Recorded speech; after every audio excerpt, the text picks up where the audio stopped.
Dumi. Daling nga gawa mo.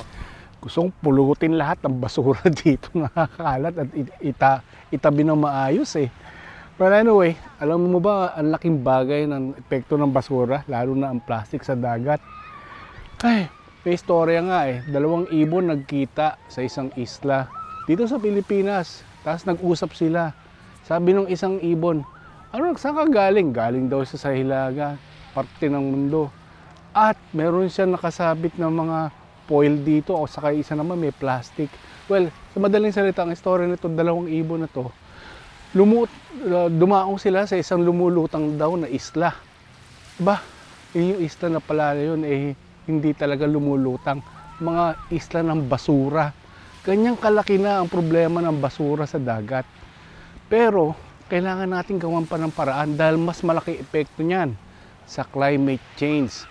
Alam niyo ba ang basura ay nakakaapekto sa mga phytoplanktons. Yung mga phytoplanktons ang siyang nagbabawas ng carbon dioxide sa atmosphere dahil nagbibigay sila ng oxygen.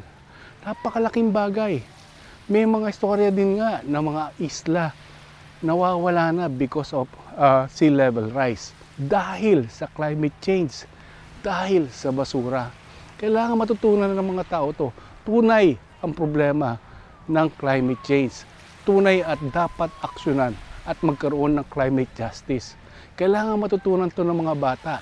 At ito ang isa sa mga advokasya ko. Bukod sa disaster safety, kailangan ng climate change adaptation and mitigation. Kung gusto nyo pang matutunan ito at ang mga anak ninyo, basahin nyo itong libro ko. Ang mga islang lumulutang, sina Tonton, at mga stig na phytoplankton, at ang istorya ni Saadia at Aulani dito sa bakit umuurang mga baybayin. Dito matutunan ng mga bata kung bakit kailangan nila umaksyon para sa kinabukasan nila. Okay? Salamat po.